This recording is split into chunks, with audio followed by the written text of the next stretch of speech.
Good evening, everybody. Welcome to Simracing Bible. Welcome to the channel. Hope you're doing well. I hope you had a wonderful bank holiday weekend. If you're in the UK, and if you're not in the UK, I hope you had a great weekend. It's been about a week since we streamed. Actually, we streamed last Tuesday, I think it was, for the TCRs, but had a busy weekend, so I wasn't able to stream over the weekend. So it's time to do some catch up. So Automobilista 2 on Saturday, we had the latest release candidate for the title be made live on Steam. So a little bit of old news. Some of you have probably already tried this already, but we're going to give it a full test tonight. We're going to try out some of the cars that have been updated. We have tyre physics updates. We have overall physics overhauls for certain cars, and various other bits and pieces as well. So we're going to give some of these cars a bit of a drive, see how they go on the new tyre carcass, and see how they get on. I mean, we've seen good things happen with the stock cars and the new Formula Ultimate on the new tyre carcass, so there's reason to believe that these other cars should feel pretty good too. So we're going to give it a try this evening. Hope you're all well. The guys are all here, and we've got people who've been commenting already. You guys are active. I'll catch up with all that in just a second. So first off, let's get ourselves into the sim. See what we're going to start off with first. So, get myself in here as well. Here we go. Right, so welcome everybody to the stream. Nemesis is here, Frank's here, Gaming Technologies here. Gaming Technologies having problems with getting that last second out of the world record on lip for speed. Hard going when you get into that final second. It's not easy to crack that.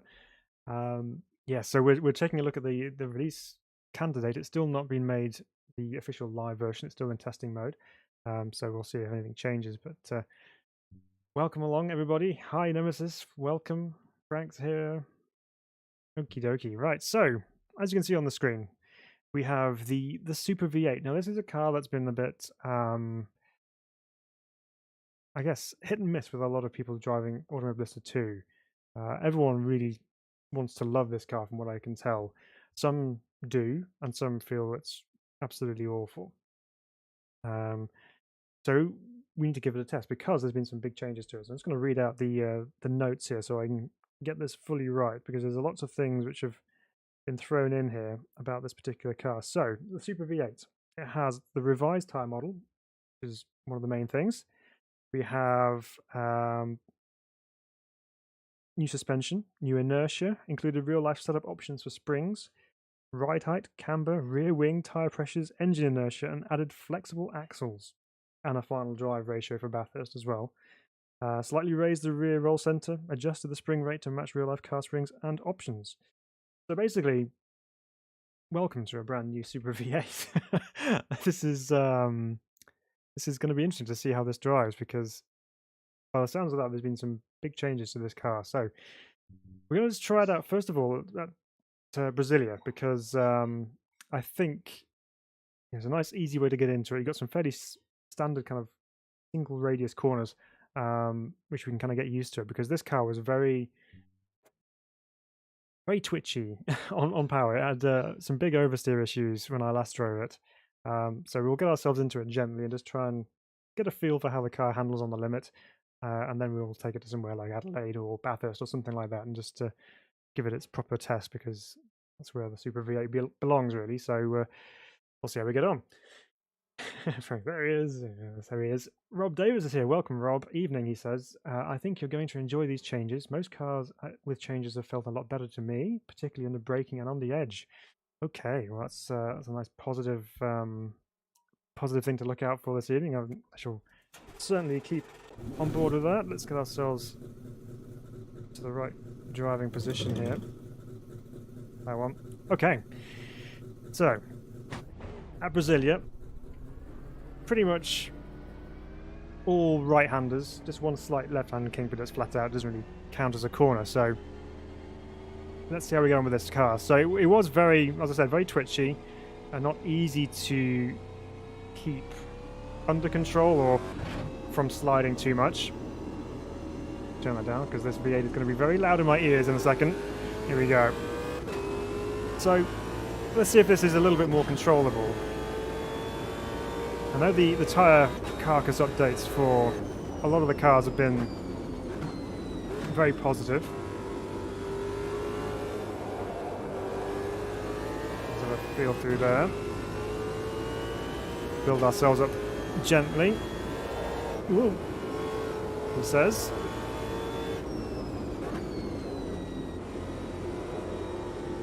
Turn in there, just try and see if we can get a feel for what's going on. The force feedback feels quite, I don't know, quite snappy actually. It's going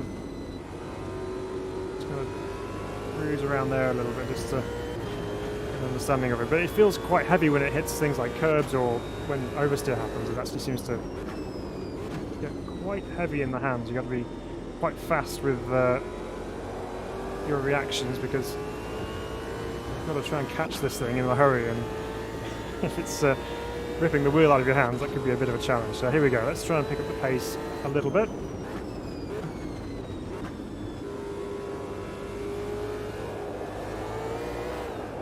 Yes, you still can't go flat out in second gear halfway around the corner because the rear end won't like it. It certainly is very nervous on the curve there. Right, turn it in.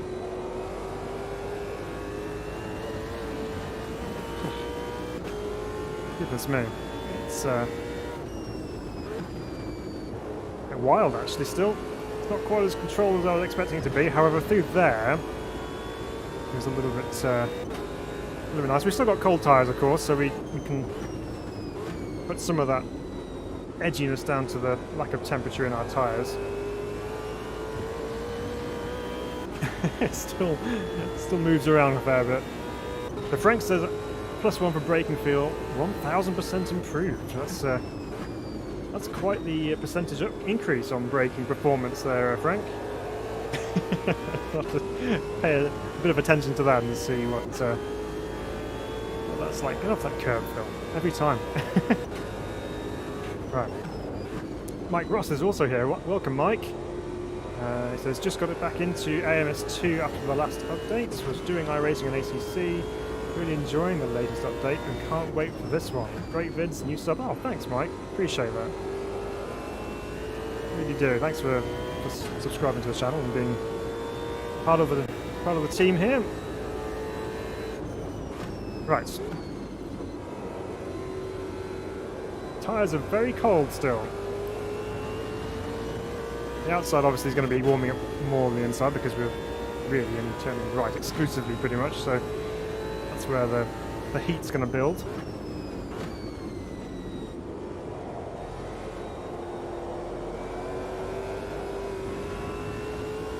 Okay, so it's still quite partial to a bit of oversteer. However, it does seem to be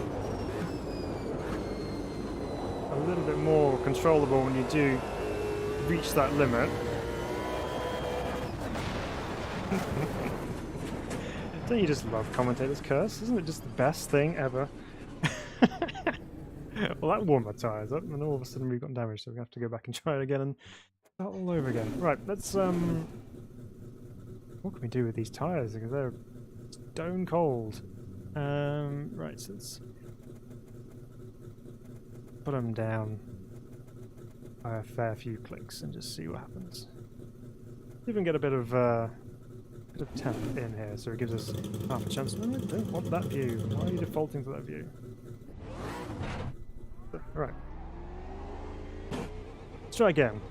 Let's put some heat in here. Bobby Dazzler Racing's here. Welcome, Bobby Dazzler Racing. It says, I think the V8 has taken a step forward, but probably more to do. I find the force feedback gives a lot more body roll, weight transfer feel in the V8 compared to other cars. Which might be down to its weight. Yeah, this is a heavy car, I will give you that. And it's maybe a little bit softer than some of the other race cars we find in AMS2. So yeah, that body roll is definitely a factor, hence the real emphasis needed on the roll center adjustments, which really make or break this type of car. So yeah, it might well be the weight that's affecting it a little bit, but it might also be that there's a little bit more work to do, because it does still feel, I know they're a bit of a wild car to drive in real life anyway, but yeah, it still feels a little bit too on edge, but as I said, we still haven't properly given this a go with temperature in the tyres, so Frank says, Phil, those tyres are warming up awful slow. Check if you're on softs. I'll have to have a look actually, it's just on automatic, but I'll see if there's a soft option we can try. And Mike says, spoke too soon. Yeah, I do it all the time. It always happens. Pretty much guarantee that if I'm doing well and I say, oh, it's going rather well, next corner I'll be just straight off. It always happens.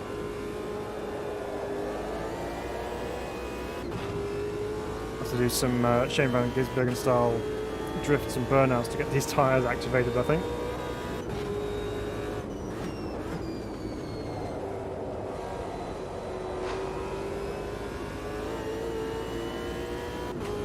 Come on, tyres.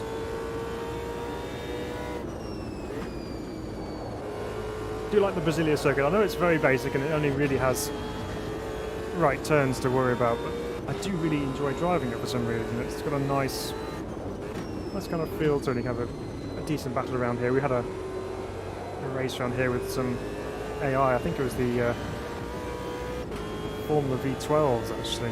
Quite a while back now, but it was so fun. I love this place. This is obviously the outer loop rather than the full Brasilia circuit, but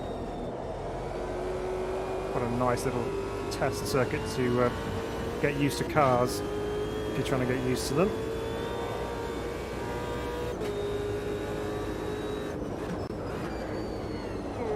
Lock up going into there, which then translated into a bit of out of shapeness going into the right hander. Okay, so the outside tyres are now looking a bit greener. So dropping those tyre pressures has brought our temperatures up ever so slightly.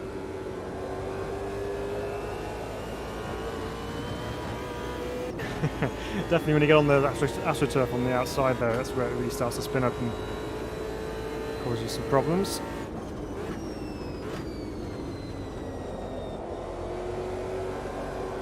So we have a little bit of camber on the road there as well, which helps to bring us round and through the corner. You do have to get onto it though, you have to get the apex, otherwise it just ends up being that you find the grass on the outside. Robert As the Racing says the Porsche Cups are worth a try. Definitely improvement there. Same for GT3. The GT3 Porker is much better under braking and much less snap oversteer, more progressive on corner entry. So, okay. Some more good positive updates. Yeah, I've heard good things about the Porsche Cups and we'll definitely be giving those a try this evening. Because that's a car which I've never really fully got on with on AMS2. So, interesting to see what that's like. Okay, so you can see the split times are coming in and we're going progressively quicker, even if it is by smaller and smaller margins, but with the tyre temperatures being a bit more favourable. What is it like to drive now? So, so I completely missed the apex. I will catch an apex at some point, I promise. So let's see what it's like to drive now. It's a little bit more warmed up. So, although it does get sideways, there is, as I said, that element of being able to control it a little bit better at the limit. It does feel very nervous around the centre of the steering angle, so once you've got lock on and you're in the corner, it's reasonably stable. It's just that initial turning it in. Yeah, it's just super twitchy around the centre of the steering wheel.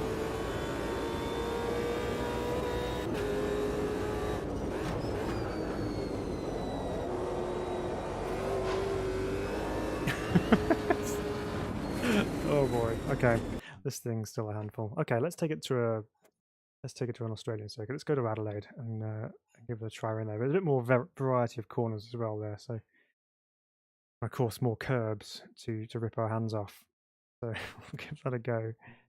Adelaide, we'll do the modern layout and see how it goes. Yeah, I mean, I'm kind of with you there, Bobby Dazzler Racing. That it probably does have a bit more work on it, but it is improved. I will give you that. It is better than the previous iteration of the car. Hang on, I'm just going to have to come out of this. Well, not fully out, but just gonna give me. It's almost as if it's for some reason defaulted my my main camera to chase, and I don't know why that is. I'll have to look into that.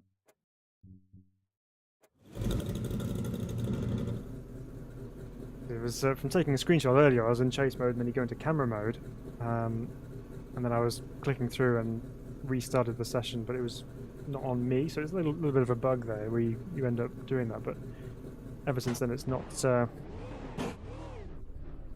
taking me straight back to the cockpit view whenever I want to go and drive it. So I'll have a look into it. Some Racers Arms is here. Caterham 620R is actually enjoyable and fun to drive rather than a full-on challenge. The winky faces gives me a little bit of trepidation that you're not just leading me on to give it a try anyway. We might give it a go. I don't think it's been one of the ones that's been updated, but I do love the 620. It's just lunacy on wheels. Actually, before we get too far on our lap, let's check out, see if we can get some softs on this. Help our tyre situation. Soft slicks, thank you very much. We'll have those. Again.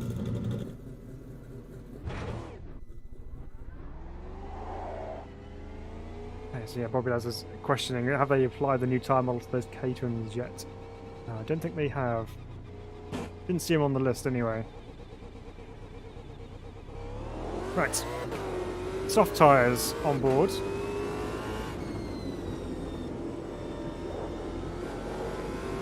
Carefully through the first chicane with cold tyres. The Adelaide circuit's one very much of rhythm, especially through this section.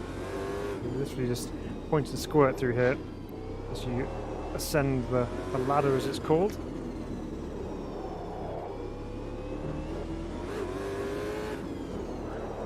A series of 90 rights and lefts, and then you release onto the long straight here, and then up to what's known as turn 8, which is just sheer bravery required. With a dab of brakes, through with a slight graze of paint. Down to the hairpin.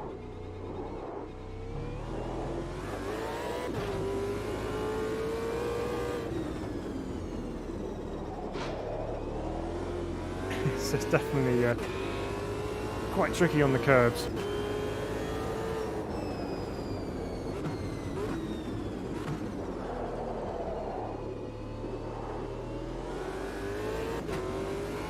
So definitely tyres are warming up quite quickly, but it actually feels a little bit better. I don't know whether it's just because we're on hard tyres that we were struggling for some grip around Brasilia, but here, so far, it doesn't feel too bad. This is where it's really going to come unstuck, just trying to get the power down out of here.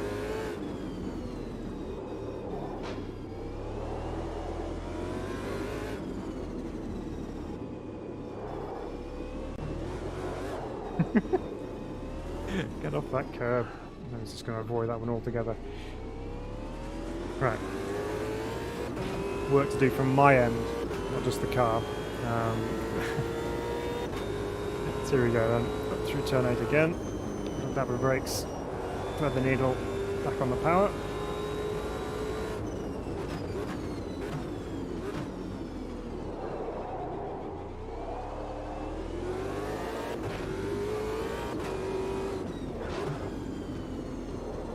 Into here. Left load out towards the wall. Okay, so now we have tyre temperature underneath us. In the soft tyres at least. It actually feels far more controllable than it was before, so I think it must have just been a hard tyre thing. So let's give it another lap or two and just see how we get on. See if we can get some good clean laps under our belt. because going around there before in a couple of cheeky practice laps, it was definitely a lot harder to keep it in a straight line.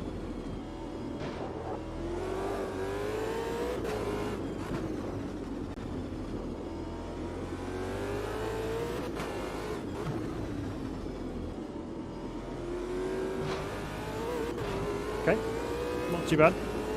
Not too bad. So Nemesis says, I'd be interested to see how the GT4 class and also the Ginetta Super Cup are with this update. Yeah, they have done a tyre update on the GT4 class.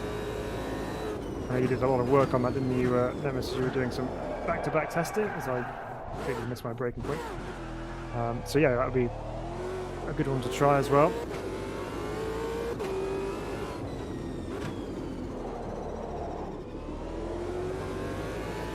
And Bobby Lazar says, definitely, yeah, my favourites are the Superlight.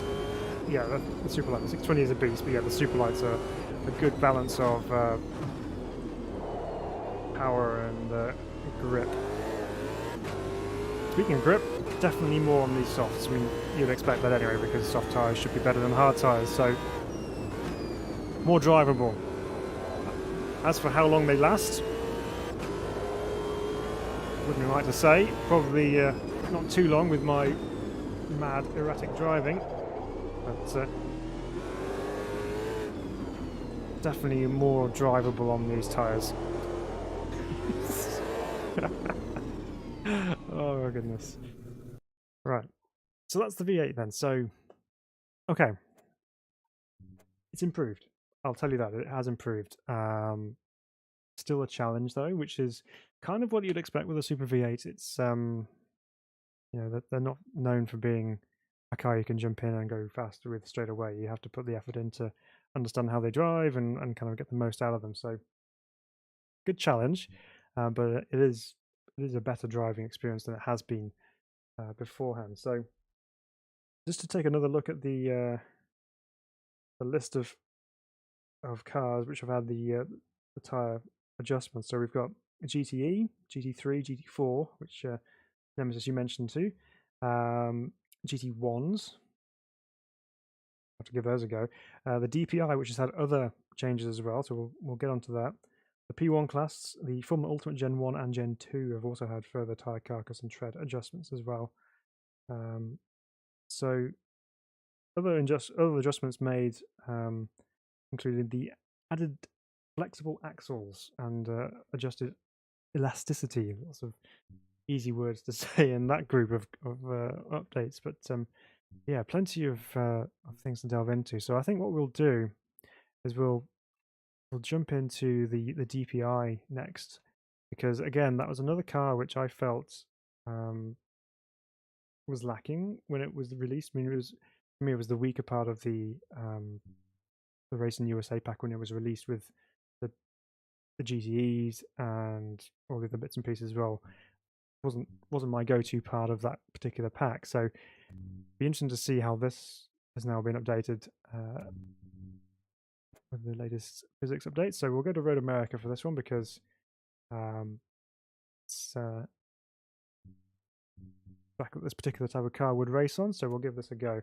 So just to read out what's happened to the DPI, and find it on here. So it's removed application of slow to fast dampers, remodeled the third element, which I believe is another suspension adjustment, adjusted suspension travel to add bump stop functionality, main and third element, balanced aero / ride height to remove squatting, adjusted the tyre pressures to suit new carcass model, and remodeled damping and springs.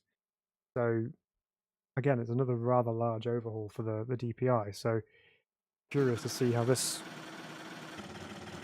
drives. Get myself back into the actual driving position. So yeah, Frank says, downside to those softs is that under that type of ride, the wear rate is probably quite atrocious. Yes, it probably would be on that V8. Pedder's here. Welcome, Pedder. The Porsche RSR, fantastic now. So alive, love it. Okay. Yeah, GTE is one of those ones which we're going to be looking at because it's had the update, so we've got to give it a go.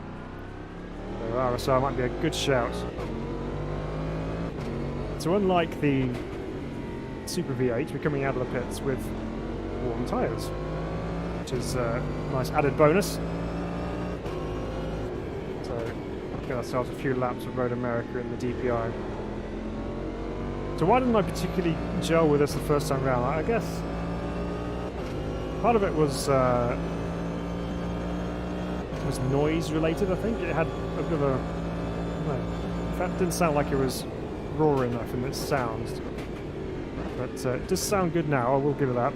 But also I think it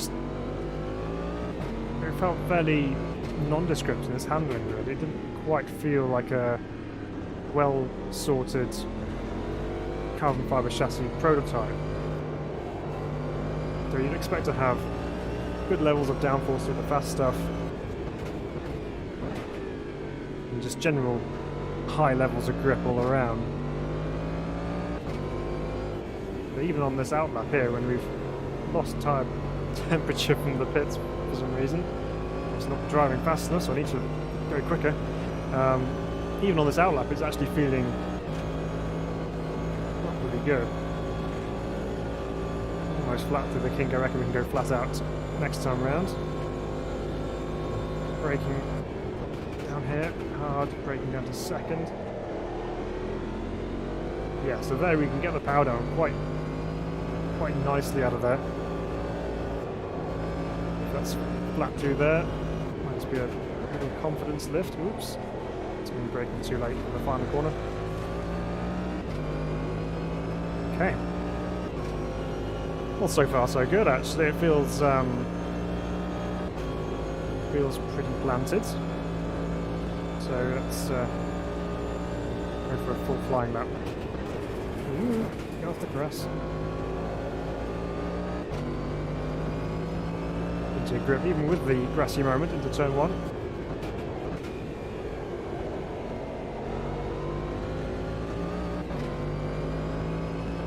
Road America looking fantastic, of course, with a bit of autumnal foliage going on.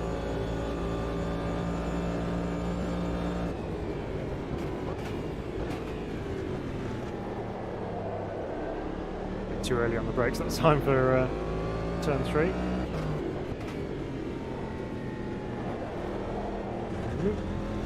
Too early on the power.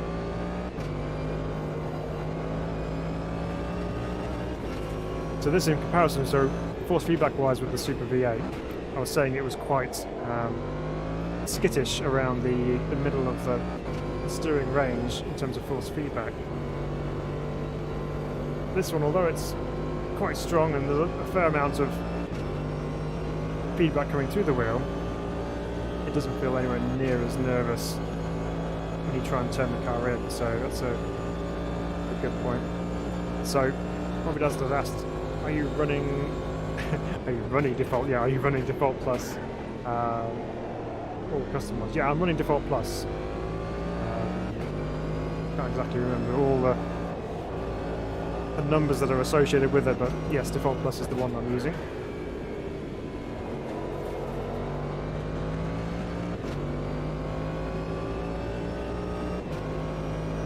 But actually, the more and more laps we do with this car, it's feeling pretty good actually. It's more like you'd expect us to feel for a prototype of this caliber.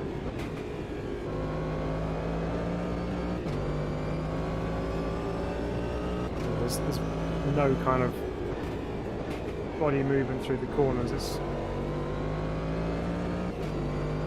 well glued to the ground. They mentioned in the patch notes there about squatting. That's basically when you put the power down, the rear end just sits down, takes all the grip off the front end.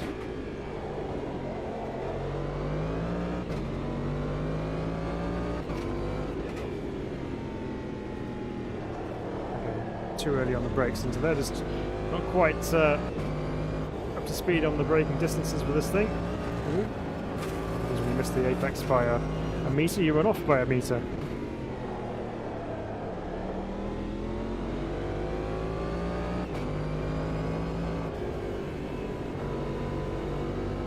Very long carousel corner, just gently applying more and more power through the corner, and the car quite happily takes it. Flat through there now.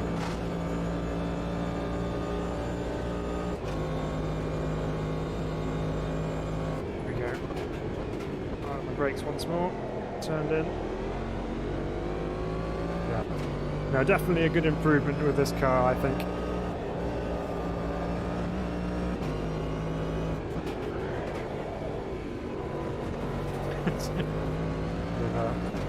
WRC cut on the inside of the final corner there.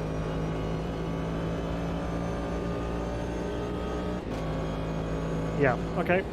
So Cadillac DPI then is now, for me, turned into a car which is, if you're into your high-powered prototype such as this, it is now turned into a viable option for driving because it actually behaves like you expect it to. So that's a good plus. So yeah, good news. Good news. So probably as it says, I think that skittishness is down to the weight transfer feel I mentioned on the force feedback. Others don't suffer in the same way. Yeah, possibly. It says if you've a DD1, then the latest Daniel Kart custom file is worth a trial. Try so much more connected and feel. Now I haven't got a DD1. Mine's just the V2.5 CSW. Marty's here. Cheers, Marty. How are we doing? Right. Okay, let's go check out some of these other cars then that have been updated. So let's find the Porsche Cup cars. What you'll notice is a lot of these cars that have had the new tyre carcass are more GT sports car feel, but there are a couple of the high powered single seaters, the Formula Ultimates in here as well. So we'll run with the 4 litre.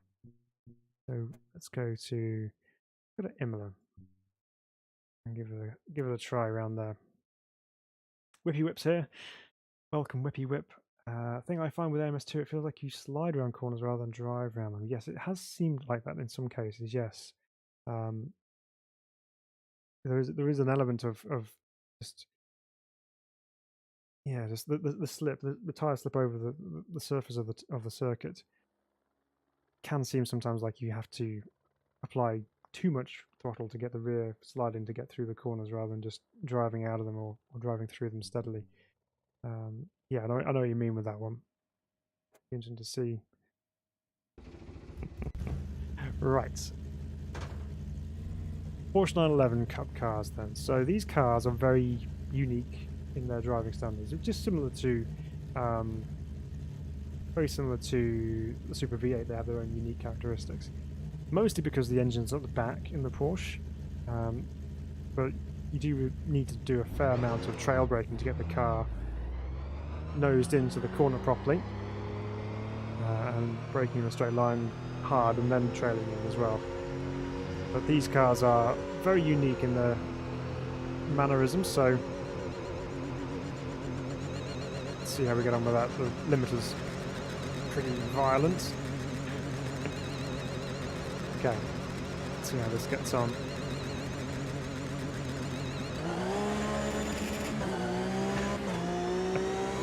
Straight into the sound of a Porsche Flat 6.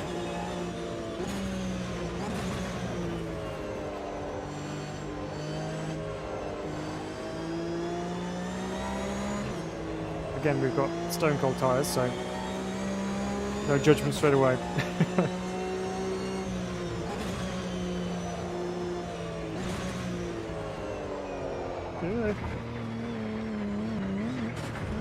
I'm not on a DPI. Must tell myself that more often. This isn't a high grip prototype.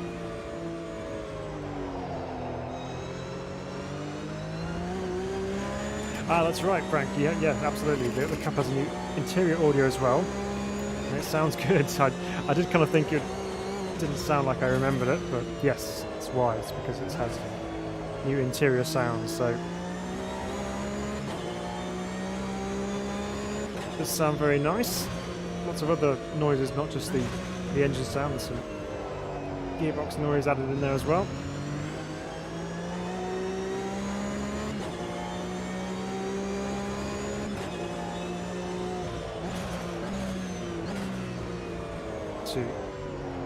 Very challenging chicane. So Whippy Whip says, after you try it, then if there's an update, I find racing generally the best for feeling like you have the tyres biting into the tarmac. yeah, Race Room does have a good level of feel.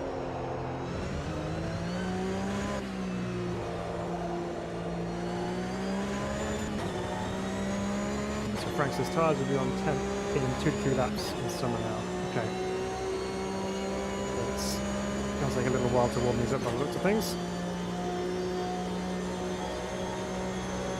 Right, down to first corner then. Let's brake nice and early. Trail it in. Yep, I've got the nose in.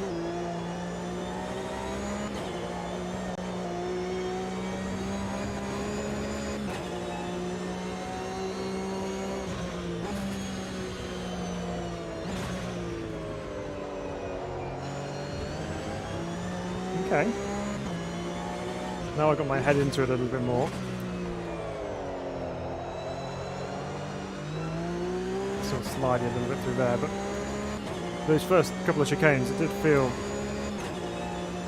very different car to drive than previously.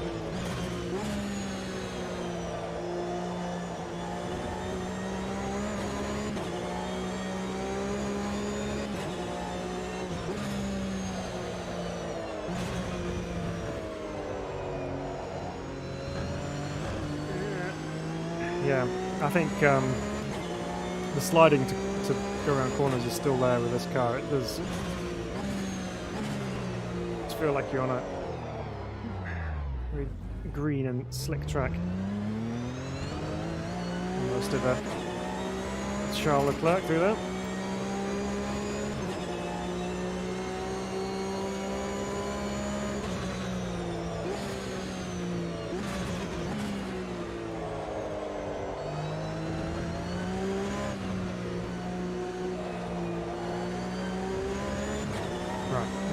Try and keep it on track then. So handling wise it is definitely better. It feels a little bit more responsive because we know Porsche cars are very well set up really. I mean, even though they have the challenge of having the rear engine,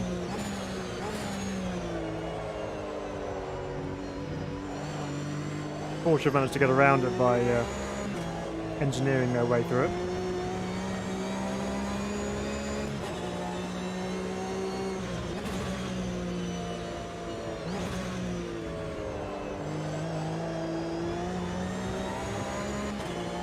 But as far as this particular car is concerned, more drivable.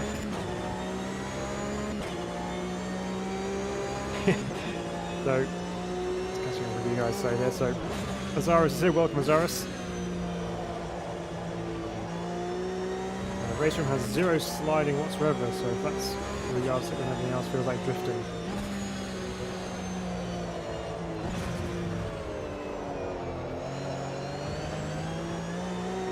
Quite floaty through there that time. But managed to keep it on track, amazingly. Yeah, again, not quite not quite getting that chicane right. Need to brake earlier and just get it stopped. I'm trying to throw it in there too fast.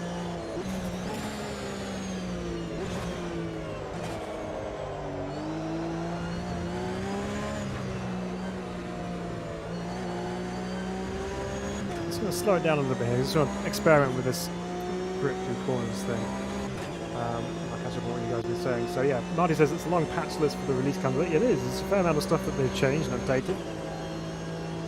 Wiki Whip says I've done the M4 track day at Brands yesterday. Oh nice. I'm astonished at how much grip they have and the G-forces.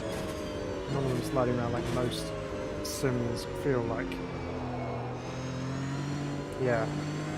It is very impressive actually just how much grip certain cars have. I went around Whakakari circuit over in New Zealand in a E36 which was running slicks. It was actually starting to rain as well.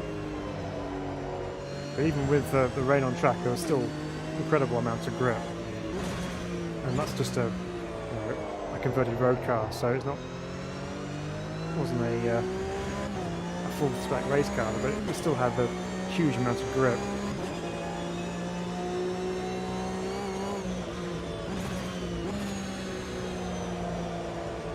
Yeah, so I just want to slow it down a little bit and just feel where the grip levels are driving through a corner. So if I'm coming through here now, I feel the tyre attached. I'm just trying to see where it is that the loose, slidey feeling starts and where the grip seems to end, because going through here, because if I'm just driving along at a reasonable speed, I can feel the tyres over the surface of the road. This seems to be when you get up to some speed, that level of feel disappears.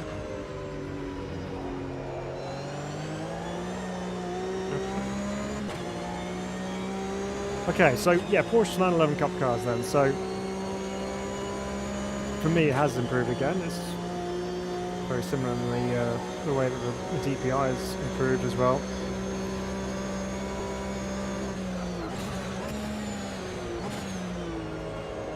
More drivable.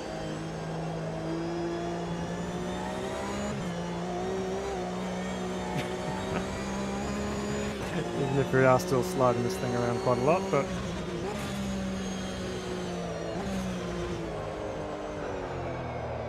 backing it into the second part of the chicane there. So the new sounds are awesome. They sound very nice indeed.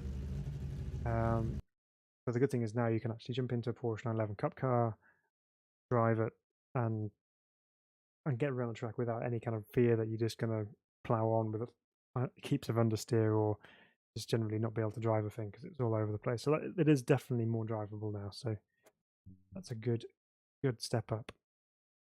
I need to pay more attention to the braking feel, because you guys are saying that the braking feel is better with this new tyre carcass as well. So we'll have to give that a check. I'm just going to see if there's an option here. So we've got a camera,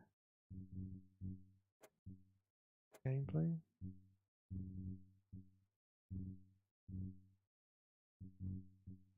I'm trying to find where my view has been defaulted to to chase mode. I don't know if it's a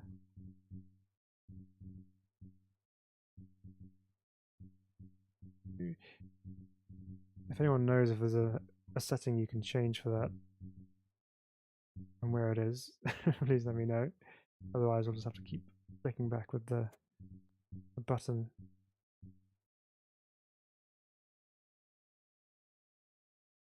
Yeah, the trail braking does help with the feel. I 100% agree with that. It does help.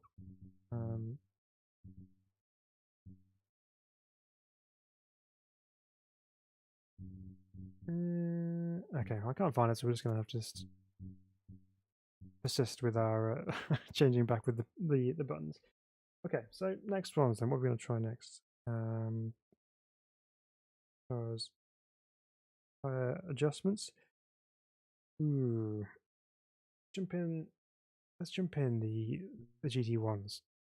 Jump in the GT1s. Let's take our pick now, that's the problem. So I'm going to go with the McLaren, I reckon. And we'll take this one to... We'll take it as Francorchamps, why not? Go all in. Oh, sorry, yeah, Bobby does it. The setting was just to see, because sometimes you have a default view setting, so you'll like default to cockpit or default to bumper or chase or whatever, but I'm sure there was a setting like that, but I can't seem to see anything. So Whippy Whip says the M1 Pro car was one of the better cars in AMS2. Is it still the case? It is definitely still a very, very good car. It hasn't been touched in this update yet, so I'm sure they'll move over. I think some of the older tires haven't quite been done. There seems to be a bit more of a focus on the newer style sidewalls for these particular types of cars. There we go, get a nice view of the rear end of the F1. You're a Merc GT1 fan, are you? Bobby does that. They're just also good, that's the problem. You just can't choose between them, they're all brilliant. Yeah, so you're probably absolutely right here. Not yet got the new tyre model. Right. Unleash from V12 goodness.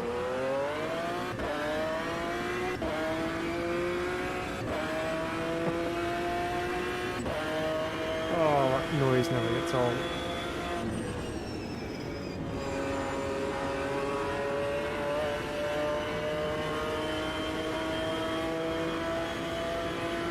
Oh, so you're having the same problem, maybe, Bobby does that? Okay, it didn't do that when I first loaded in. Only after I did some messing around with the replay.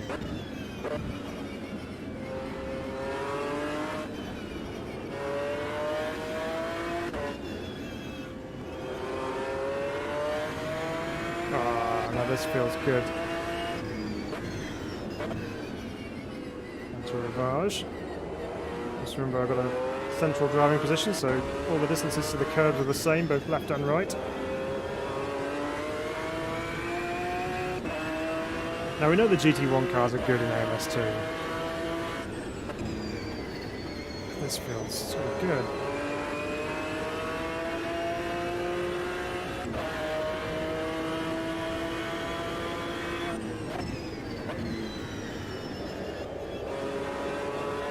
Spa-Francorchamps is just one of those circuits which just always flows so nicely with any car. Is clutch damage new to the release candidate? Yes, it is.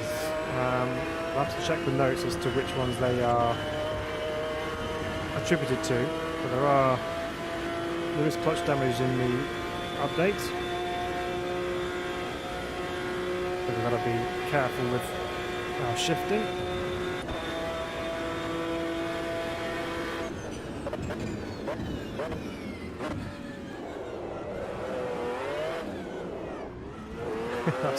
That's sliding just because I was too aggressive in first gear, but other than that, this car is feeling really good.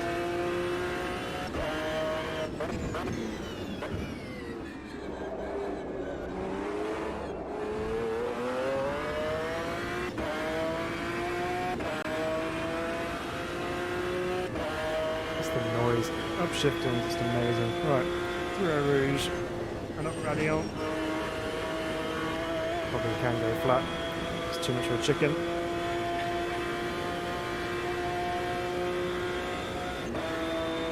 Right, let's check on the brakes down to Les Carmes.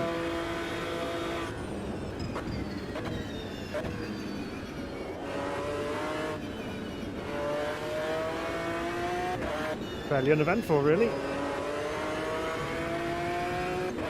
No major dramas as you hit the brakes.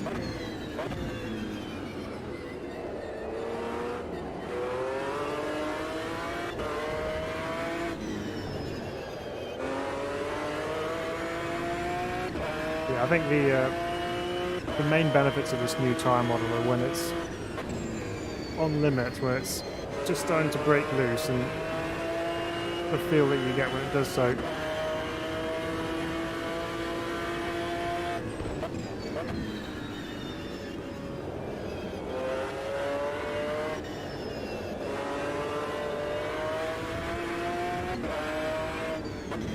Definitely feel a lot more connected with the GT1 car to the road.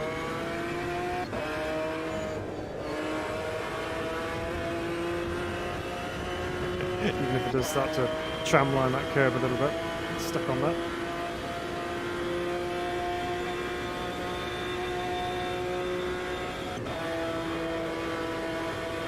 You can really lean on it through there.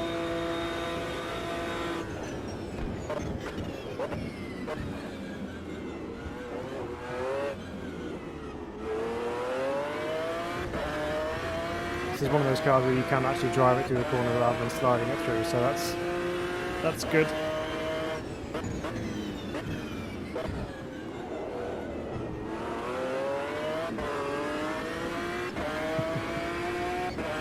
And down the hill we go once again. One of those cars you could easily get stuck in for quite a while because laps just start to merge together. You lose count of how many you've done.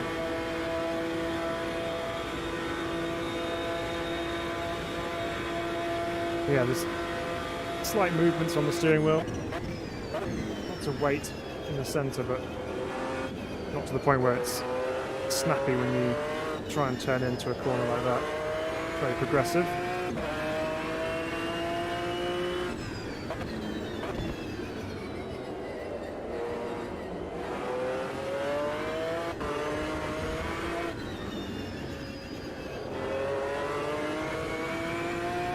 So worth mentioning at this point that I know we put a post out before the weekend saying that we were going to do some community races, and I'm mindful that the league candidate is out at the moment, so people are going to be either using it or not using it, so there's going to be some confusion with that. So we'll do some community races once the update's gone officially live and everyone's singing off the same hymn sheet.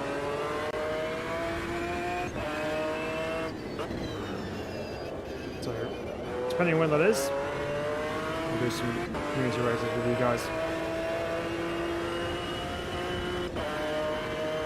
What we done is that all the GT1 cars in this game are great. The Fab League in them last year, yeah, brilliant. Just need the Nissan now.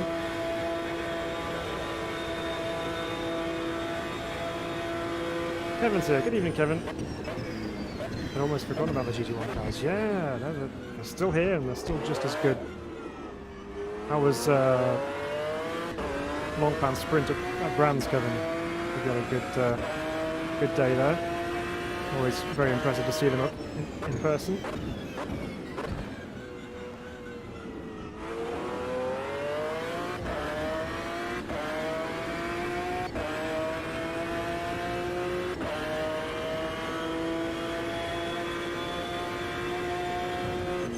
Yeah. Okay. So that's a big tick. Feels unbelievable. That's good. Right. Try something slightly different then. So, let's go down the list here because where is it?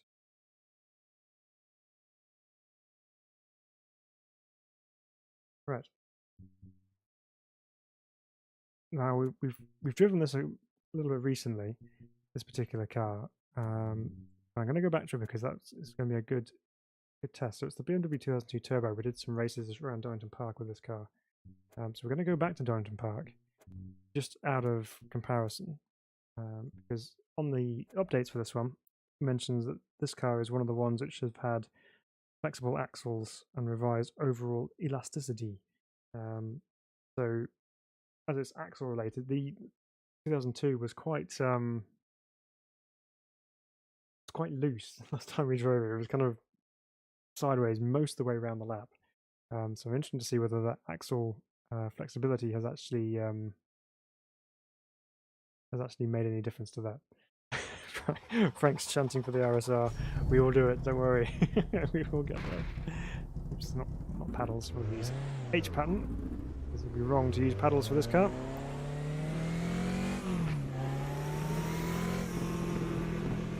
Another car that we had some good races in this one.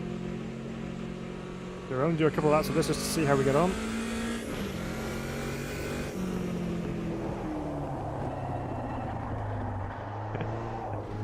It's still loose.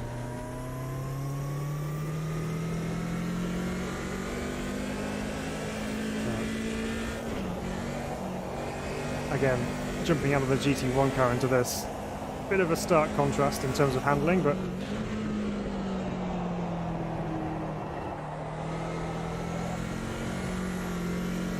interesting to see if it's any more or less oversteery than it was. Kevin says, yeah, Brands was great fun. First time we've been, first time at Brands. It's a lot steeper Paddock Hill Bend than you realise. You see it on TV or you drive it in sim and you think, yeah, it's a steep drop, and then you get there and it's like, yeah, it is a steep drop.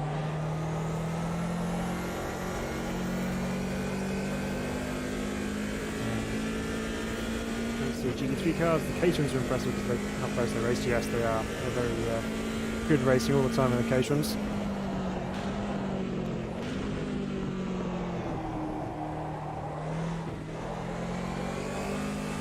Well, the axle hasn't made it any less oversteery, that's for sure, this thing. still drifts for absolute miles.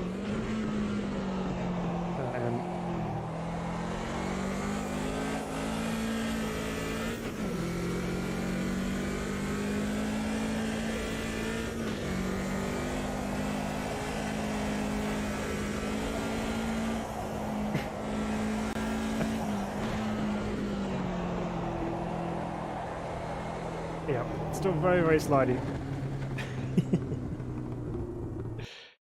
It's still fun though. I wasn't expecting that to be a massive change. It was just like a minor thing. Right, okay. Frank's going to get his wish. And probably a few of you other guys would probably be calling for this as well. So we're going to do it. GTE time, everybody. Let's go GTE. Porsche 911 RSR. Earplugs at the ready. And we'll be off over to where should we go? Not that it's a GTE circuit, but go to Walton Park.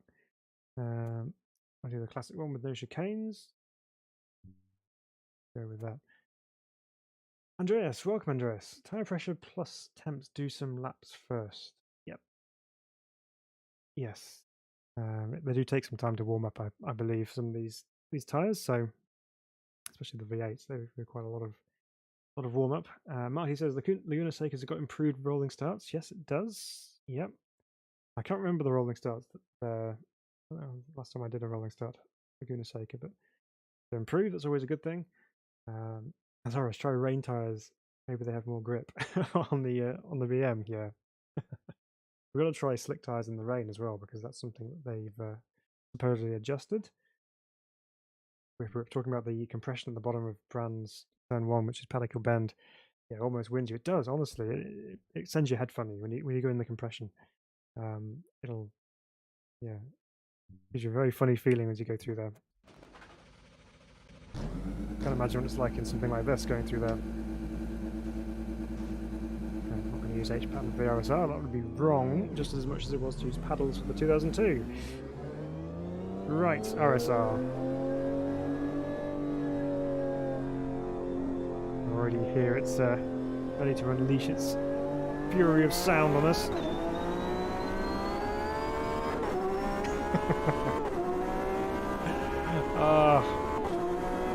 One of the best sounds.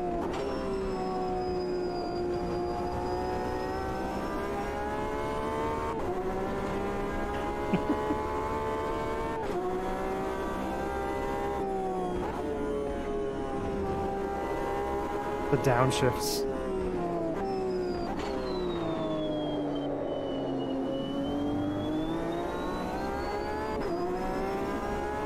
Well, it really picks up and goes out of the slow corners.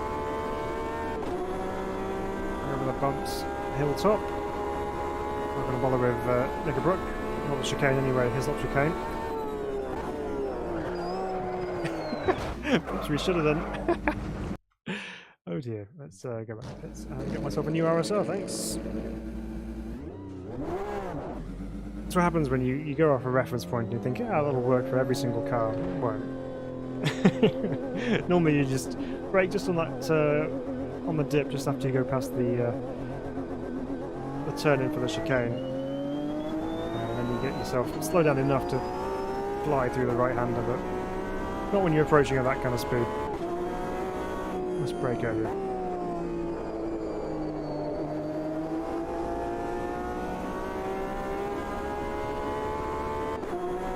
You can see the air vent on the right hand side there just wobbling around as we go along here, which is very neat. Oof indeed, yes. Bit of an off that one. That's why they put the chicane there, by the way. You don't get idiots like me going through there full pelt into the barrier. Right, brake earlier.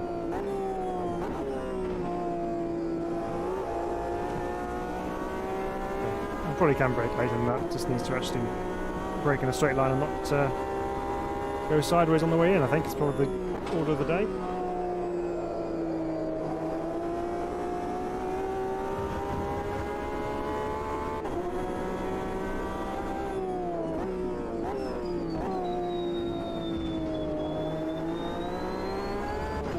posh corner is so good. I just love the rise in the middle of it and then just the drop off down Deer Leap. It's just brilliant series of corners and gradients.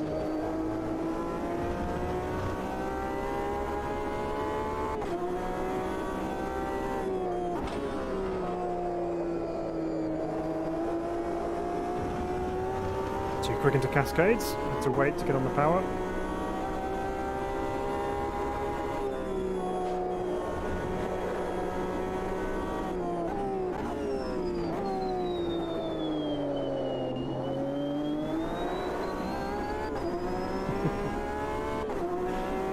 Well, yeah, this does feel very good indeed. I can see why you guys love this one.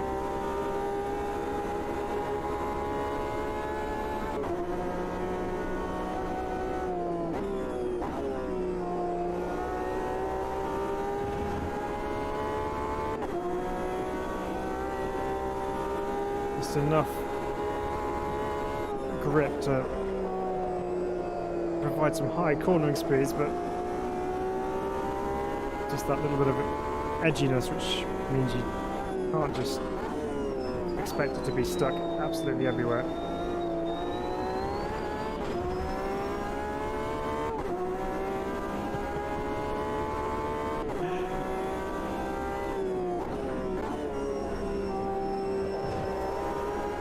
Yeah, but it does feel very planted. There's lots of grip on the surface of the road. Plenty of good feedback as well. I mean, Alden Park's quite a bumpy circuit, really. You can feel everything through there as you just come over the little crests in the road and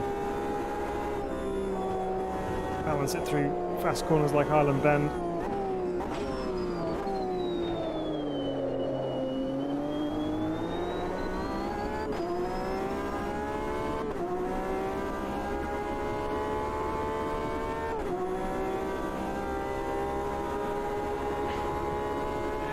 Smile inducing, this thing, it really is.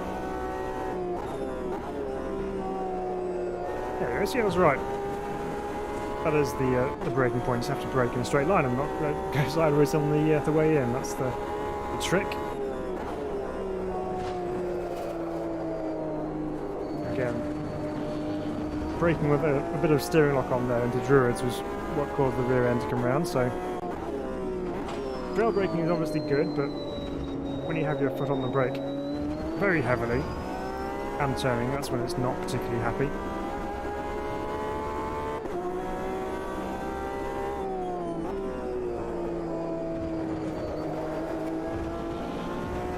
Yeah, now this is very pleasant to drive, this thing.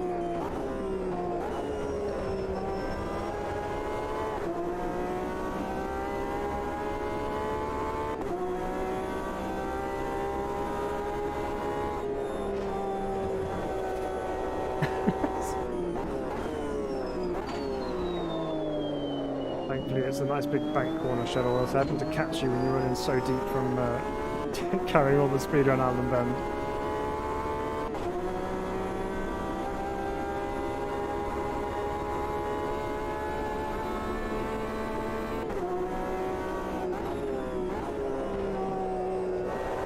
God dear me, it's quick through there. Right, this time we'll try and brake and get ourselves into Druids in the correct direction.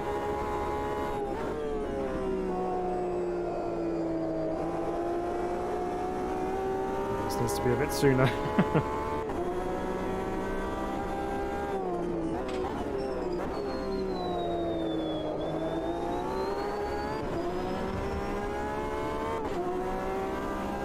Well, 8 tenths up on our quickest one, partly by being brave through Knickerbrook, but that's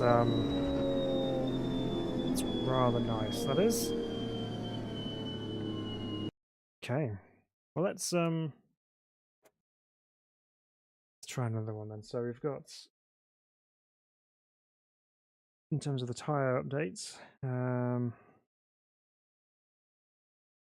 we'll do some GT4. I know Nemesis was after this, so take a look at the GT4 cars, and we'll take an M4, I think, in this case,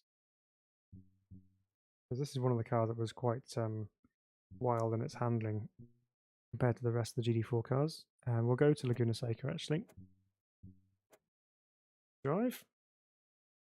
There it goes. And then we'll try the Formula Ultimate, the new Formula Ultimate Gen 2, which is very popular in the world of sim racing at the moment. A lot of people are saying very good things about it. I know a lot of you guys are quite happy with it as well. So, been some changes with that. So we'll see what it's like. Right. M4 GT4 at Laguna Seca.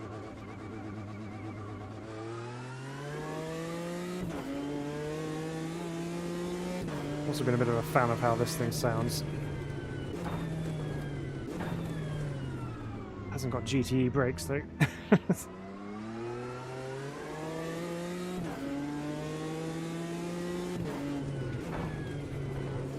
So GT4 cars are very forgiving for the amateur race or the gentleman drivers. Designed to be a little bit more accessible, so that's a stepping stone to the world of GT racing.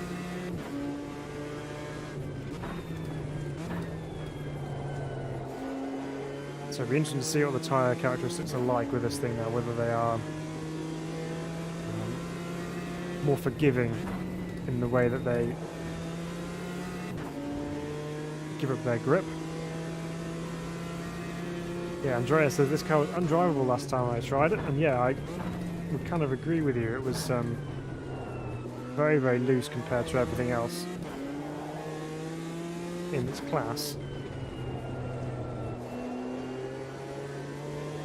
Yeah, Whippy Whips agreeing it was a mess when it came out. Yeah, it was a little bit. However, breaking news. This thing now has a connection with the road. It actually has tyres in contact with the surface. And you can feel it. And as a result, you can turn it into a corner, feel that there's some grip there, get the power down on the exit, and not just brake traction instantly. Still a little bit of oversteer going on, but nowhere near as much as it was. I mean, you'd expect this car to have a tendency to oversteer anyway, but not like it's a drift car or anything like that, which is how it was before. A bit of push going through that. So what have we got? GSAM Dad's here, welcome along. It says this version, well, we're talking about Alden Park in the classic variation, which we were on with the RSI. Says this version of Alden Park is really good. Chicanes are only useful for F1/karts to showcase their acceleration. For GT3, etc. Sweeping corners, adverse camber, elevation changes. Yeah, it does work well. I do love that layout. It's my favourite version of Alden Park in MS2. This has a really nice flow to it. Oops, it's my fault. Andrea's talking about the BM. Sounds nice though. It does sound very good, doesn't it?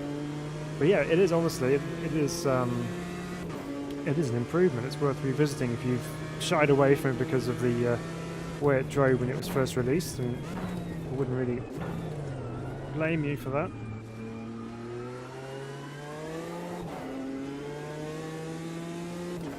It's definitely worth a revisit. Let's try and get my head down a little bit here and see if we can set some reasonable times here. It was starting to break loose a little bit going into turn 1 and other corners, but that may have just been me going in way too hot.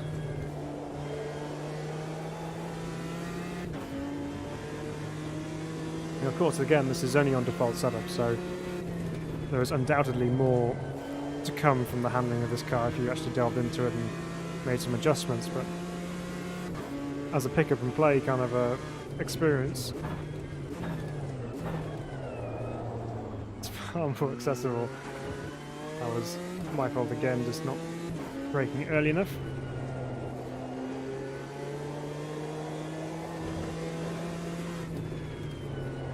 Thinking I'm in the RSR again where I can just stop on a dime, but it's not going to happen in a GT4 car.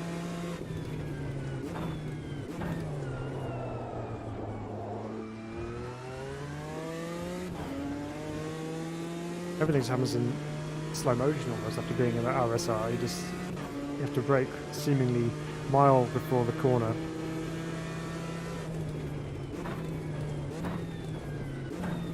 Such is the nature of GT4.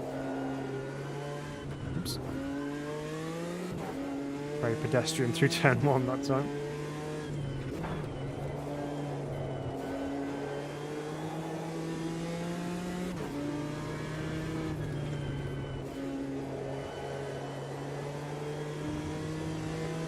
Yeah, so Andreas says it looks like it drives way better now. It does.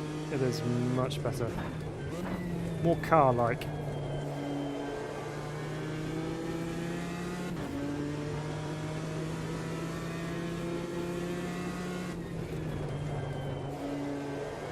Yeah, you can get it turned in and just grip and go. Right, this time, brake early for the corkscrew.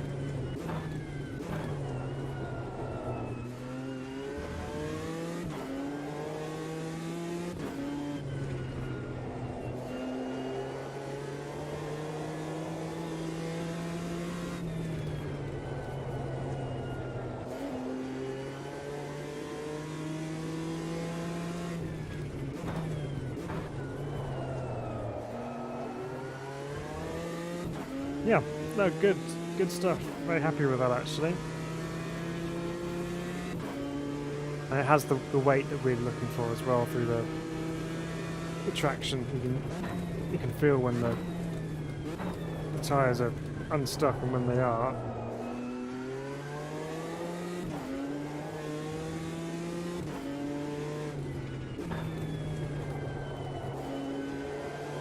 It also makes you feel like you can drive through the corner and off the corner better as well.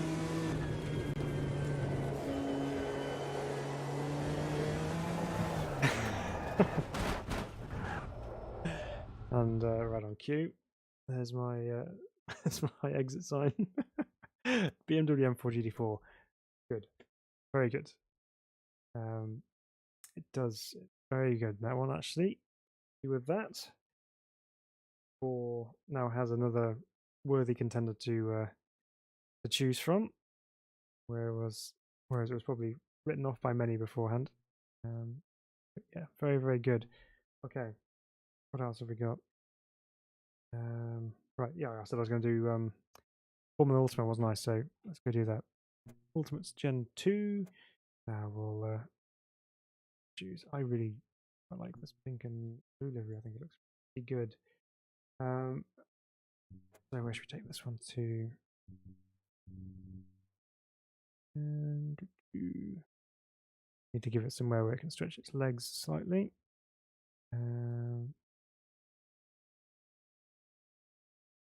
Where we haven't already been as well, just to keep it interesting for you guys. You're not seeing the same thing.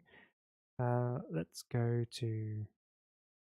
I haven't done Montreal on the stream for a long time. Let's go to Montreal.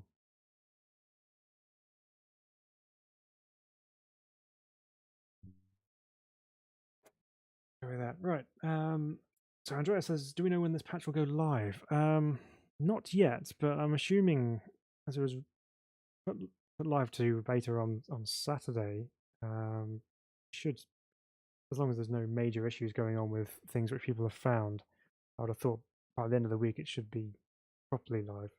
I haven't got the info as to when that'll be, unfortunately. Try the M3. Is that the M3 is in the Group A M3? I don't know whether that's been updated, but Frank says, notice that in general, curbs and mild off tracks are more treacherous now. Yeah, it seems to be in that case. Yeah, I've dropped it a couple of times on curbs and the grass, which you would expect because it happens. With Rip says the time trial comes at Imola.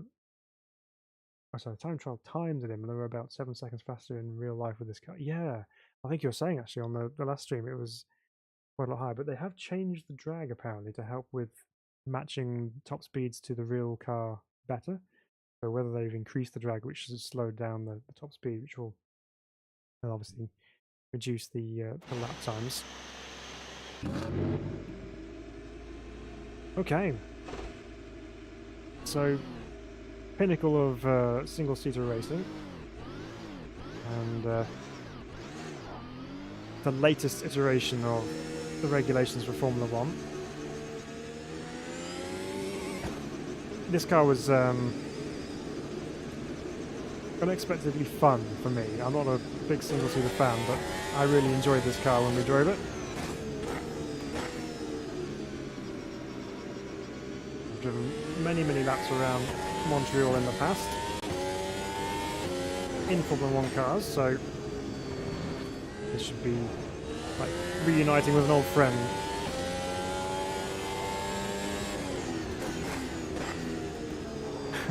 All of a sudden you have stopping power, which we didn't have in the M4. I'm not going to bother with DRS just yet.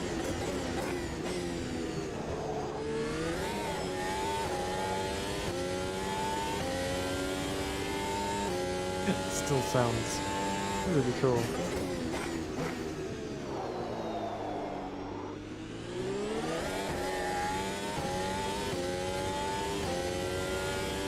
Alright. Where's DRS? Is it that one? Which one do I go on? That one. I knew I'd mapped it to a button somewhere. Let's get it through the chicane. Don't want to end up in the Wall of Champions just yet. 3 DRS zones around Montreal.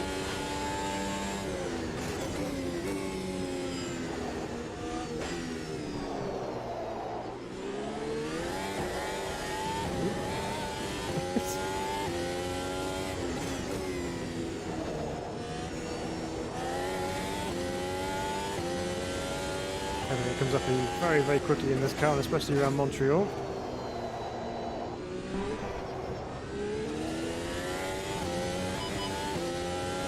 I'll retrain my brain to shift down faster, so I've got more gears to go down through.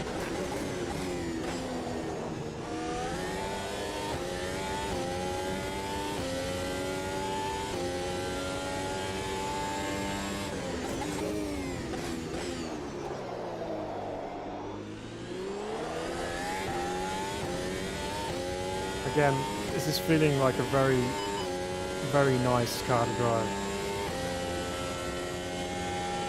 Doesn't feel overly scary, but also not completely stuck to the ground like you'd expect with the previous version, which was always really grippy. And obviously there's been a downforce reduction for the modern day F1 cars.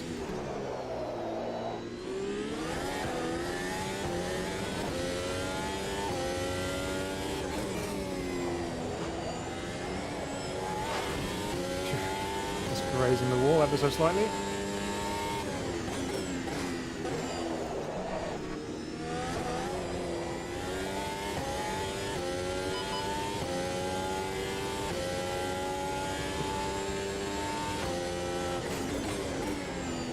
Oops, too late. The brakes are good, but not that good.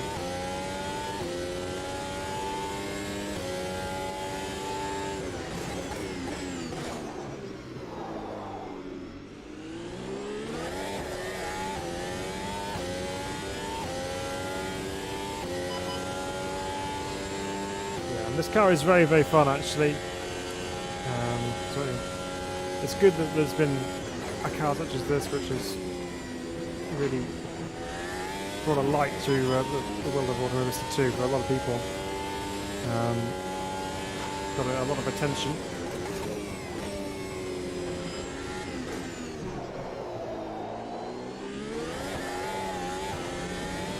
But yeah, the drivability of the tyres is something that's really good. I mean, you saw it there, coming out of the second corner there, the rear end came round, but able to apply a little bit of opposite lock.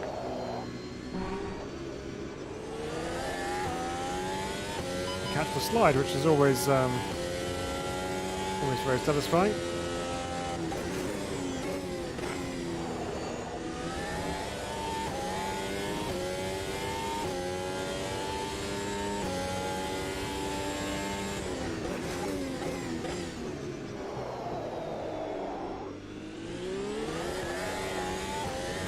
You have to be a little bit gentle with the right foot coming out of the slow stuff like the hairpin there.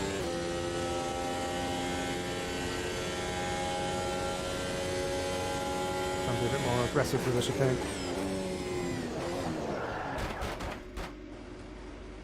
Is that aggressive enough? Okay. Formula Ultimates V2 or Gen 2. Yeah.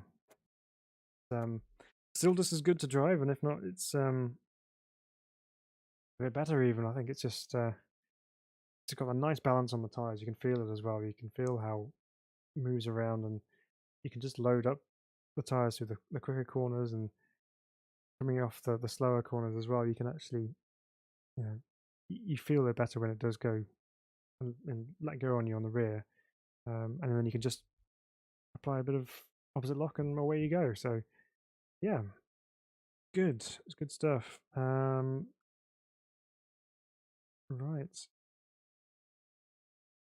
What else? What else have we got? Oh yeah, that's what we're gonna do. Let's let's test some dry tires in the rain. We need something that would normally run on slicks. We'll do some GT3 because we haven't done GT3 so far this evening, which is another one with the tire updates. We'll go with as soon as we're going in the rain, we'll take the boat. So we'll go with the M6. Sorry if you like the M6. It's my probably least favorite GT3 car. Right, let's just get some. I'm gonna go mad.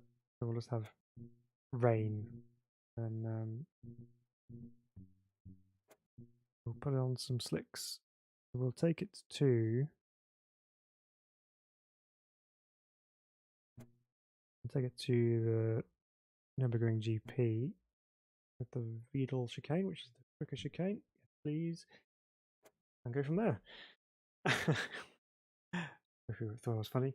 Kronos, hey Kronos. How does the update of the tires feel so far? It feels very good. I mean, it's.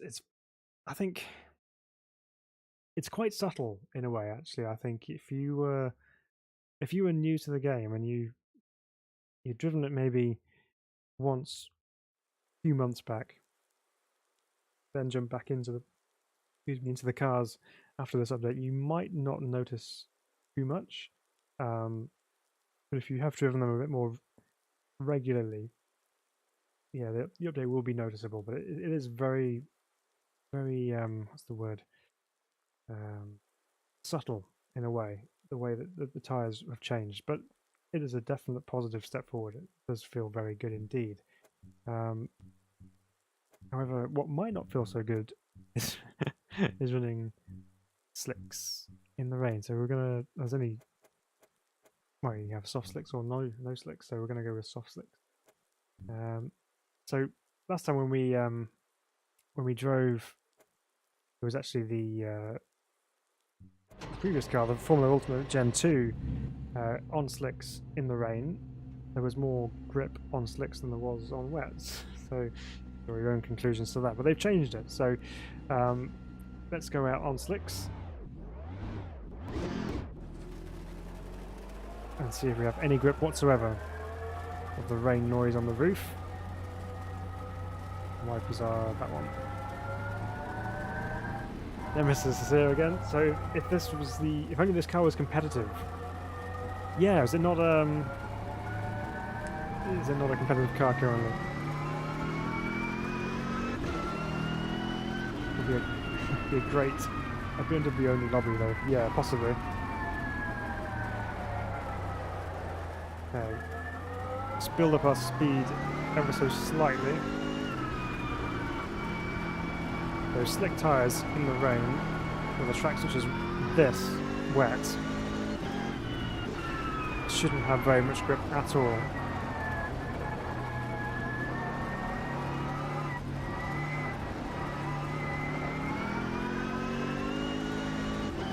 Okay, so plenty of traction loss from the rear, but not so much on the front.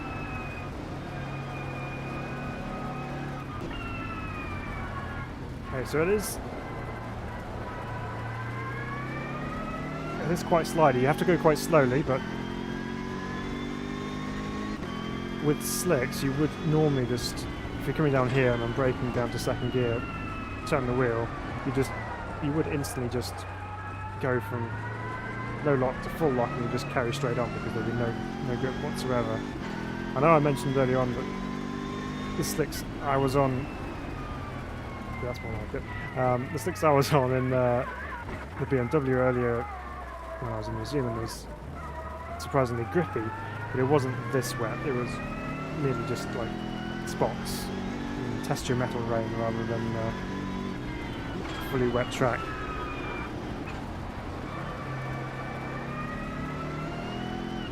Except now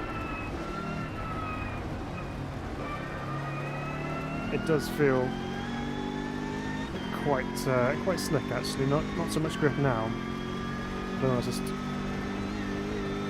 dirt I picked up from going off over the gravel there, but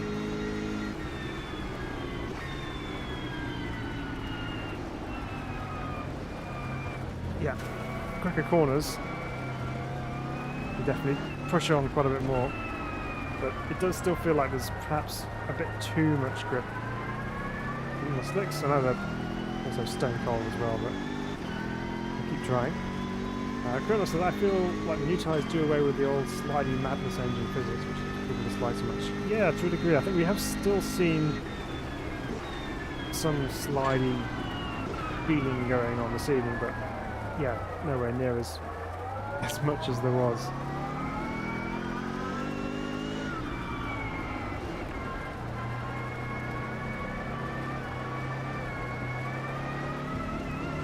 Ooh, the curb's got loads of grip.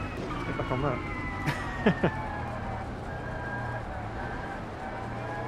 Okay, yeah, so the tyres have actually gone colder since we came out of the pits, I think, and that's where the grip levels have decreased further.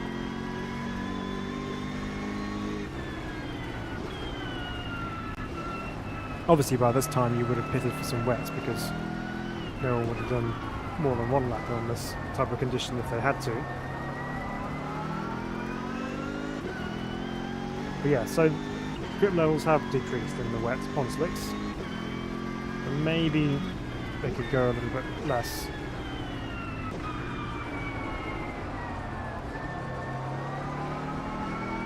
Because really I wouldn't be able to go as wide open on the throttle as I was around there without it just rotating. I know they have traction control, but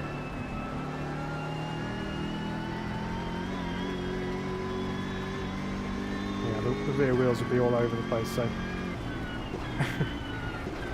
still a little bit too much grip for my liking, but improved.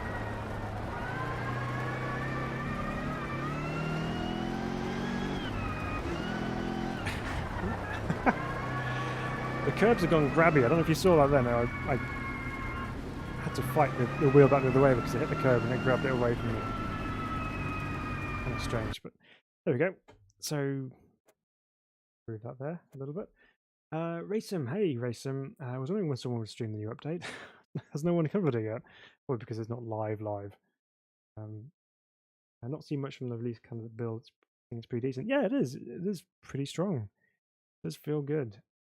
Porsche Cup is now a supercar, and the new sounds I love. Yes, the new sounds on the Porsche Cup do sound very nice indeed.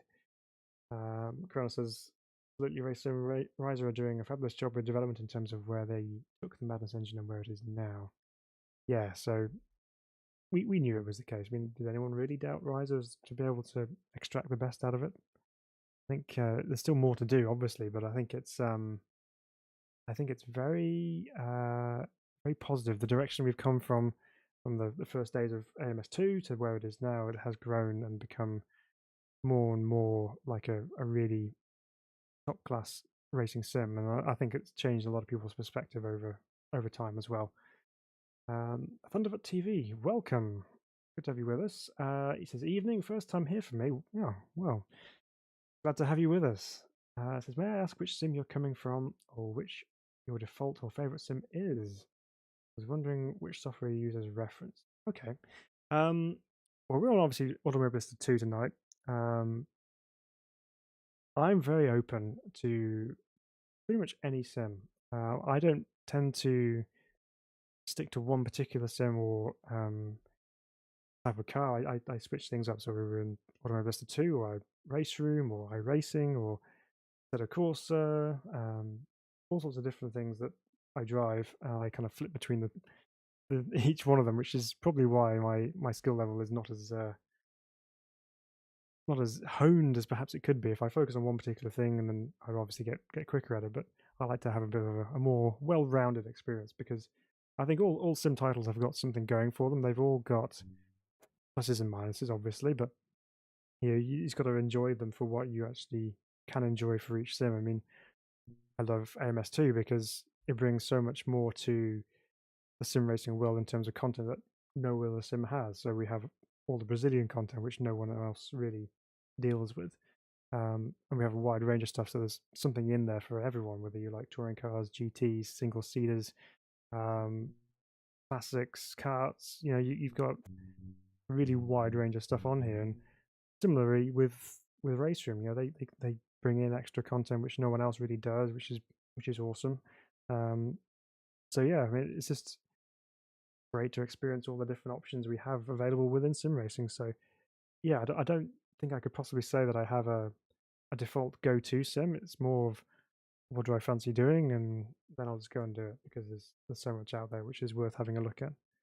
So that was a very non-committal answer to your question, but yeah, I drive everything basically. Is the answer to that. Okay,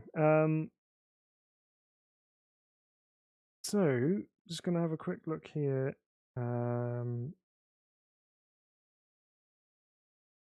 Oh, there's a few other things I wanted to kind of cover before we wrap things up. Where is it now? There's so many things on the on the list. You just have to wade through it all. Okay, it's going to pop out of me at some point.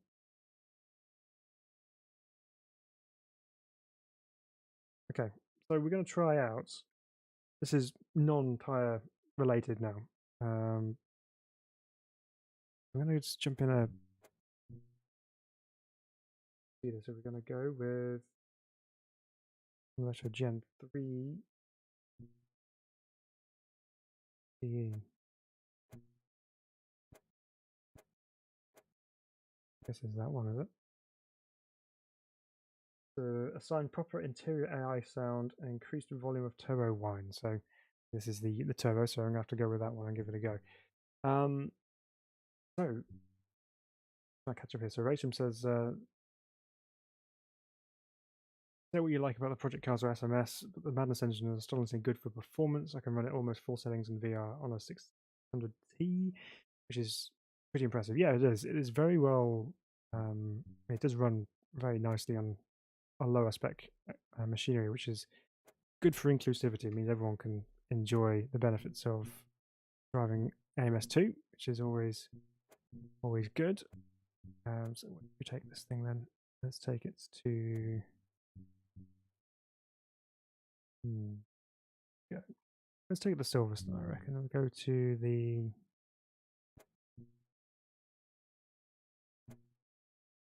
Late, we want to go to. 91 or 75. We'll go over the. Oh, I'll tell you what. Let's do the 2001 version. Do that. Go. So Racing says makes you wonder why they abandoned Project Cars in the way they did when there was obviously so much more potential in there. Yeah, it's interesting, isn't it? They went a completely different route with Project Cars.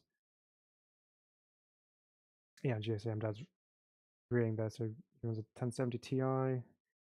Yeah, that's good. It's much better graphics card than I have my poor old 970. Yeah, very old spec we run here, but still works fine. Unreal Engine, yeah, is particularly hungry for resource, but that's good. Okay, so let's check out some turbo sounds from the mad Gen 3 Formula Retro.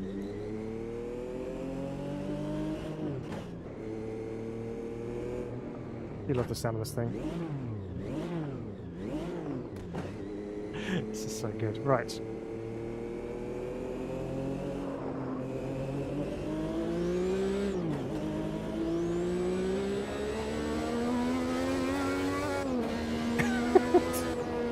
And we're off.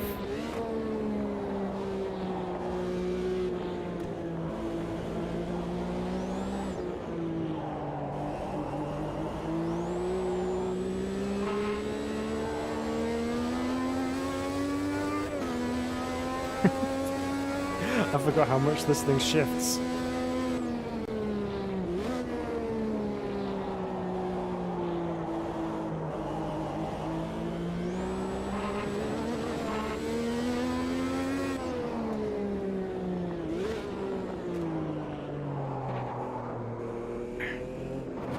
You forget just how bare the club section of the circuit was before the new wing was built. No one really ventured out this way when they were watching the races at Silverstone, the Grand Prix circuit. Now everyone's there.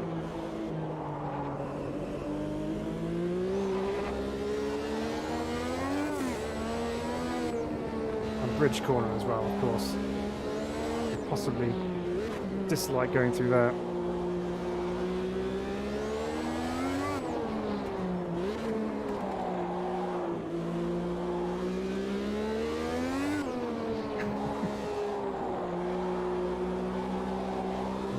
Wait. Leave the power in gently, and then the turbo do its thing.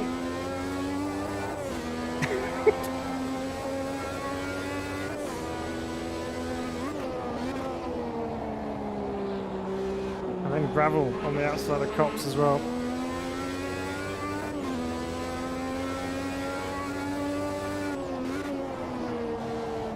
Oops. No, this doesn't have Formula Ultimate grip.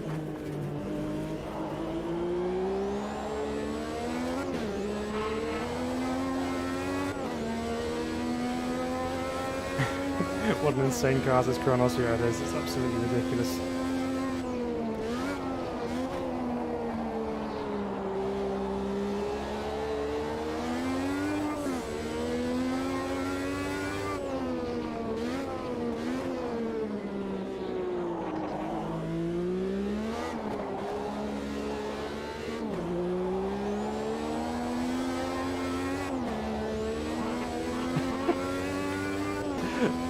Trying to control this thing one-handed because you've got to keep your hand on the gear stick to try and get ready for when the boost kicks in.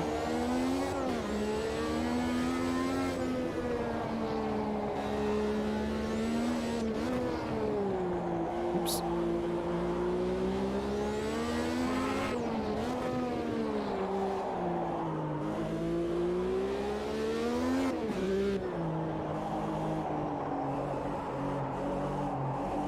Luffield just goes on forever when you have understeer and turbo lag.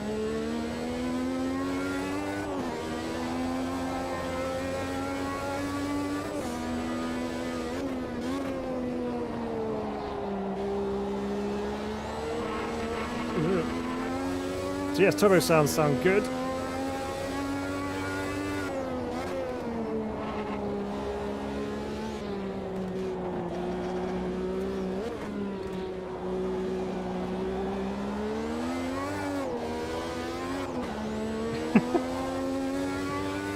Well, it certainly keeps you awake, that's for sure.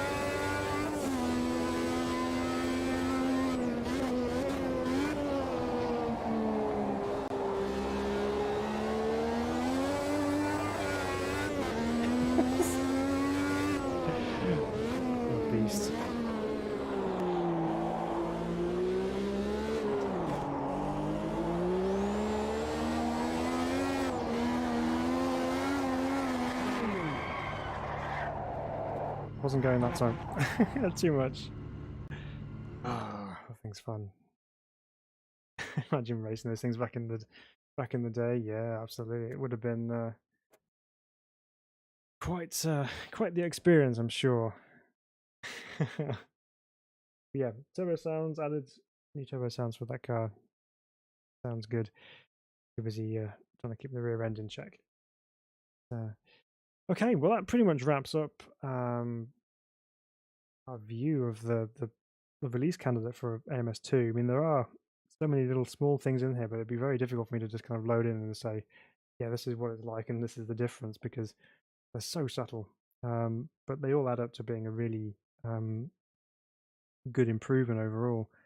I'm pretty sure that pretty much anything you jump into and drive on this new update, which has had some work done on it, will be worth your time, because they've done a great job on everything we've tried here. Just some other noticeable things. So we didn't really try the P1, the prototype cars. They've also had the new tire model added as well. It'll be very similar to the DPI in that respect. It'll be very similar kind of feel, I'm sure. Formula Ultimate Gen 1's had the same treatment. What else is it? There's been some driveline elasticity changes for Copa trucks. And then obviously there's the axle updates, which include everything from GTE, GT3 through to the Copa Montanas, the Ultimas, the Corvette C3 and C3R. Coupe have had the flexible axle adjustments as well. So plenty of good little updates for this patch. Few LOD fixes for cars, for tracks as well. But yeah, everything absolutely is heading in the right direction with Automobilista 2. So again, credit to the guys at Riser for all they do, because for a small team, but in the grand scheme of things, for what they achieve is always worthy of praise. So yeah, they've done a great job. Racesim says proper multiplayer experience can't come soon enough, I think. Yep, no, it's coming. I'm sure it's coming. And in the meantime, we'll do community races and have a great experience anyway, regardless of what happens. Yeah, so hopefully, if this goes fully live and everyone's running on the same version of the game, hopefully we can do some community races coming up this coming weekend, whether it be Friday night, Saturday night. Hopefully we'll be able to do some racing with you. If it's Friday night, it could well be Friday night Fuskers, so be prepared for that. But really, really good. So thank you so much, guys, for your joining us this evening, and welcome to those who are new here. And I hope you've enjoyed what you've seen this evening, because it's always nice to know that you guys like what we do. So big thank you to everyone for watching and for commenting and sharing your inputs and things. Really appreciate you guys. And yeah, we'll catch you again very, very soon indeed. But until then, have a great rest of your week. Enjoy driving some fabulous cars in Automobilista 2, and we'll see you next time. Bye bye for now.